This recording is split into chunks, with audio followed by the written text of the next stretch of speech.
It is the first of the 2024 Orimeda contest winners sporting the design of the mythical Anubis himself. It is ANB01 Anuhapt, with a kit of Full Charge, Ghost, Rebirth, biped legs, and the leg ability of Desert type, which grants S rank on desert terrain, in addition to the leg's standard matches. Now, as the first of the 3 Orimeda winners from the most recent contest that was announced a pretty solid few months back, Anuhapt is a model that really certainly captured a lot of hearts and interest of a lot of meta-rotters when it was entered in the contest initially, because Anubis is a design that was not initially explored upon first, and with an incredibly synergetic kit like what Anuhapt brings to the table, it's most certainly going to be no exception and most certainly no change to that once he does officially hit the field as a model that players can pull for and add to their teams. Full Charge is a special type of skill that upon activation will sap up to 50% of the user's head HP, or more if it's not 100%, if it's not fully capped at 5-star, and fully cap the user's Metaforce gauge at 100%. This can be a very, very useful move for anyone that's trying to use any kind of Metaforce reliant skill. This can include Ghost, much like what Anuhapt has, Ghost Shot, Hyper Beam, Beam Sword, Hypercharge, Buster, or anything else of the like. This could be very useful for not just those, but also even for a 2-turn Metaforce nuke if you perhaps aren't Metaforce reliant, but instead rely on it for some kind of buff instead. Ghost on the right arm is a melee attribute skill that gets a damage bonus and defense ignore relative to how much charge is in Anuhapt's gauge when he attacks. The more charge he has, the more powerful Ghost is going to be, and the more pain the enemy is going to be in when he does actually whack them.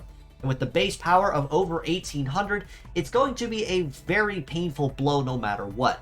Just bear in mind though that because Ghost is exceptionally powerful, it is also notably slow, with a heat stat just barely capping the upper 400s and a cooldown at just barely 400, and it is kind of blind. As you do see here with its success stat at 720, it's going to be really hard to land a solid hit without the enemy dodging or grazing pretty easily. So do keep this in mind that with the inclusion of this power, he is going to be taking kind of a blind swing.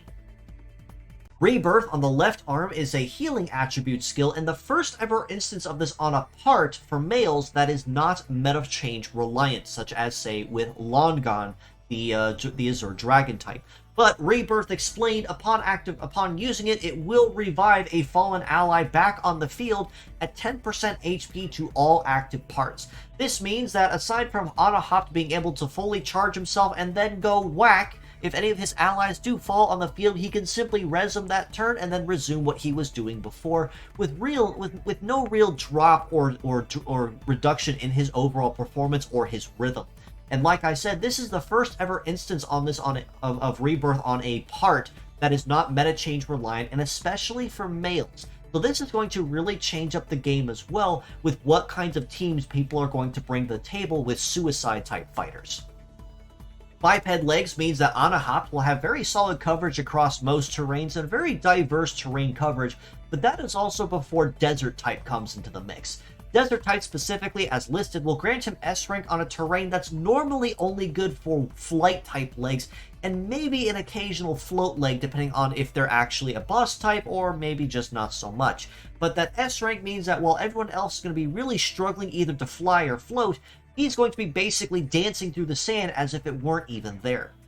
Now when it comes to his specs across the board, Anuhapt is actually pretty well rounded as well, with a head HP of about 3600, right arm at 3179, left arm at just over 3400, and legs at 3900. He is fairly chunky, pretty decently healthy.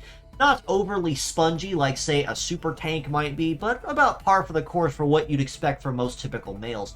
But his leg stats are where he really shines, and this is probably going to be the reason he's going to be graded the highest out of pretty much any of the 3 of the Orimedas of this batch.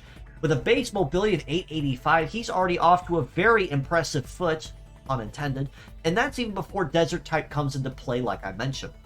But with an evade of 1274, he's going to have a very, very easy time dodging or grazing incoming attacks, And a melee resist of almost 1500 and a shoot resist of almost 1300 means he is also very agile and very easily capable of holding his own at range and up close and personal. Which means that if you use him as a pure set or as mixed parts, he's going to have very solid defenses working toward his favor. All this being said though, as a pure set score, I very easily have to rate Anuhapt a very solid 8 out of 10. And you could perhaps even argue me into an 8.5 out of 10. But the only reason I didn't say that initially as a final score is primarily because of the low heat and cool stats and the very low success rate for Ghost. While it can be a very powerful attack, like I said, it is going to be a pretty blind swing, so he's going to have a really hard time making hits land that count, and it's going to leave him wide open if there isn't a shield covering his butt. But despite that, he is still a very incredibly synergetic kit. Like I said, Full Charge and Ghost work incredibly well together, and Rebirth if you don't want to break stride, but make sure you can bring that ally back. Even if they are in still incredible amounts of pain at 10% HP, it's honestly better than not having them at all. And incredible legs with a very solid passive leg ability only add to this even more so. As mixed parts, very easily I have to rate him at an 8.5 out of 10 for these same reasons. Full Charge and a non-heavy one at that, and and to touch on that, Rebirth also is non-heavy, gives him incredible flexibility if you're trying to use these parts elsewhere, such as, say, a more reliable type of Ghost, or Ghost Shot, or Hyper Beam, or anything else of the like, and something that's probably not as blind of a hit. And Rebirth, non-heavy, you can fit this basically anywhere, and not even have to worry about fitting it because it's a healing skill, and like I said, first ever instance of this on males will give incredible flexibility. And then biped legs, like I said, the stats are honestly absurdly good. You can use them basically anywhere, even if that's the only part you end up pulling from Anuhapt.